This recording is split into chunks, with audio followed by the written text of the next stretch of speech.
A lot of the sketchbooks I keep are really small just because I feel they're more convenient to put in my purse or my school bag or just carry around in my hand. I feel a sketchbook is a safe place. You don't have to show them to people. They're just for you sometimes. I start a sketchbook usually thinking, oh, it's going to be the best artwork in the whole world, but it's not going to be ever. I first start out simple. I draw little trees. I draw little things that are a little bit finished like that. Or maybe I draw from observations, such as these Rodin sculptures that I looked at. However, the longer I work in the sketchbook, the more these discrepancies start to pop up, such as notes or just little doodles to help me think about my next project. And that's totally fine. I think it adds to the charm of this sketchbook. It's just what my brain thinks, essentially. For instance, this was also a planning for a school assignment I had to do. You can't tell what it is in my sketchbook, but I understand what is going on, so that's totally fine. Sometimes you can see some more finished things in my sketchbook. I know not everyone's sketchbook is like this, and again, you do you. Another thing I like to do is just work in different mediums in my sketchbook. So these are pen and marker drawings. There was some pencil in there too.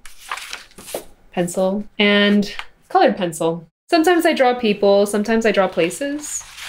So here is a place I drew, and here is a person in comparison. These are also a bunch of notes I had to take in class. I didn't have a notebook, so I just used my sketchbook. I also have a really bad habit of never finishing the last page of a sketchbook, and I don't know why. This is a more recent sketchbook I've been working on. So when you first open it up, you can see somebody having a party, and it's obligatory that you have to have fun with your sketchbook.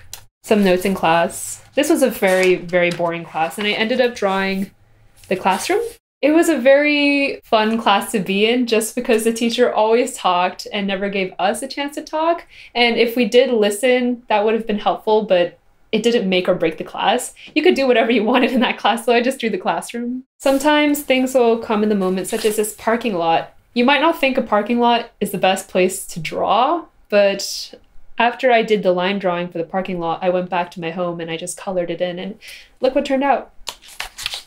Sometimes I do more finished images. Again, this was something where I drew it in front of this building, and then I took it back home and I colored it in. And there are some things that just aren't finished. If the feeling strikes you, you can just draw whatever you want. I tend to draw more realistically, but sometimes I like to draw cartoons. No, more. Good. Okay, now clap. Wait, I won't show that because that's a picture of the teacher.